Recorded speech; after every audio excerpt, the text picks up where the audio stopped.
Attack counter attack, দুই মেহেদির রিভেঞ্জের লড়াইয়ে মিরপুরের মাঠে দুর্দান্ত একটা ম্যাচ। একদিকে রংপুর রাইডার্সের জয়ে ফেরা লড়াই, আর অন্যদিকে খুলনা টাইগার্সের প্লে অফের দরজা খোলার। কিন্তু যেই হাড্ডাহাড্ডি ম্যাচের গোটা মোড়ই ঘুরিয়ে দিলেন টি-20তে ডট খেলার জন্য নানা সমালোচনায় জুড়ে যাওয়া নাইম শেখ। হাঁকালেন টি-20 ক্রিকেটের দ্বিতীয় সেঞ্চুরি। উল্টো দিকে দুই গুরুত্বপূর্ণ বিদেশি ক্রিকেটার হারানো রংপুরের হয়ে এদিন যেই হাই স্কোরিং ম্যাচেও সৌম্য সরকারের প্রতিরোধ, যদিও শেষ পর্যন্ত কপালটা পুড়ল অপ্রতিরোধ থেকে কার্যত ম্যাচ জয় ভুলেই বসা রংপুর রাইডার্সের। মিরপুরে পরপর দুই ম্যাচে দুই ভিন্ন চিত্র। গতকাল যেই মাঠে ঢাকা মাত্র ৭৩ রানে অল আউট, সেই একই উইকেটেই খুলনা টাইগার্সের বাঘের গর্জন। মেহেদী হাসান মিরাজ অসাধারণ শুরু করেও ২১ রানে আউট হলে ওপেনার নাইম শেখ ম্যাচের সংজ্ঞাটাই রীতিমতো বদলে দেন। খেলে বসেন ৬২ বলে ১১১ রানের অপরাজিত একটা নক।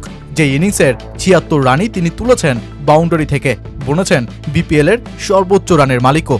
শেষে উইলিয়াম বাসিস্ট ও মাইদুল ইসলাম অঙ্কনের ঝড়ো ইনিংসে খুলনা ২২০ রানের বিশাল সংগ্রহে পৌঁছে যায়, আর রংপুর ডুবে যায় হতাশায়।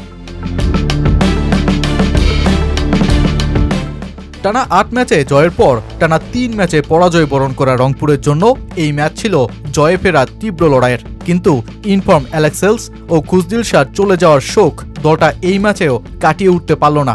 হাই স্কোরিং যেই ম্যাচে সৌম্য সরকার ৭৪ রানের একটা ইনিংস খেললেও দলকে বাঁচাতে পারেননি।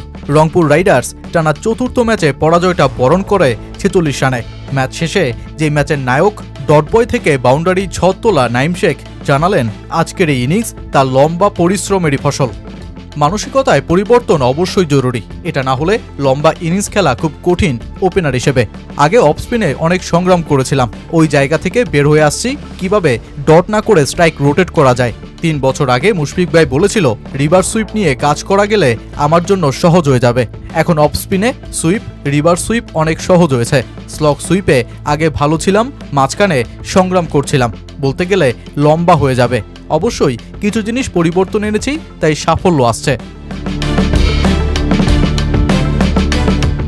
খুলনা টাইগার্স যেই ম্যাচে জেতায় জমে উঠেছে পয়েন্ট তালিকা লড়াই।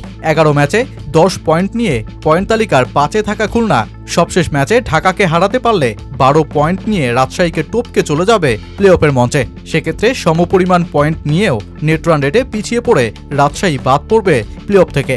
আর খুলনা সবশেষ ম্যাচে হারলে রাজশাহীর খুলবে প্লে অফের ভাগ্য। রংপুর রাইডার্স ও ফরচুন বরিশাল এরই মধ্যে চূড়ান্ত করে ফেলেছে প্লে অফ। চিটাগাং কিংসও প্লে অফের দৌড়ে আছে চড়ে সরেই।